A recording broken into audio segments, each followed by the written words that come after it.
रश्मिता फटो news room को स्वागत करुच्ची।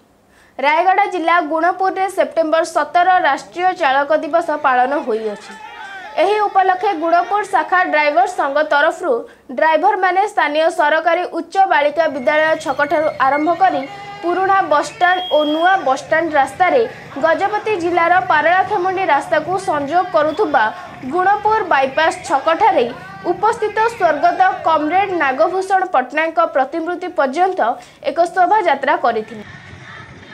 एही शोभा यात्रा रे शताधिक ड्राइवर माने जोग देइथिले। शोभा यात्रा समय रे जातीय पिता महात्मा गांधी, पूर्वतन मुख्यमंत्री स्वर्गत विजु पट्टनायक और स्वर्गत कमरेड नागभूषण पट्टनायक प्रतिमूर्ति मानकरे पुष्पमाल्य अर्पण करिथिले।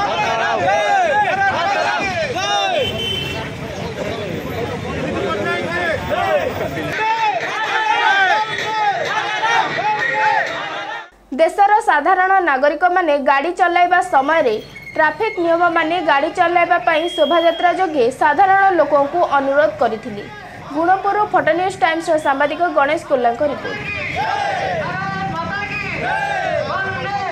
हमर एई संकल्प जे हमर ड्राइवर भाई माने जेमिति सुस्थ सबल रे गाड़ी चलांती सेति पाई बोली आमे एई संकल्प रखिछु जे ड्राइवर भाई माने मद न पी की गाड़ी चलांतु।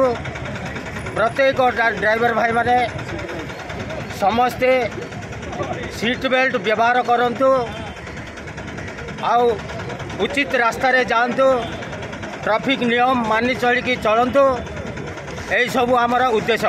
आमर अनुरोध जे प्रत्येक ड्राइवर भाई से ऑटो हो कि बाइक हो कि चारि चकिया जान हो कि भारी जान ड्राइवर हो, यही समस्त को आम अनुरोध करुचु जे ट्रैफिक नियम कानून मानिकी ठीक जगह गाड़ी पार्किंग करेंगे आ ठीक जगह चल रास्ता रे जीवे।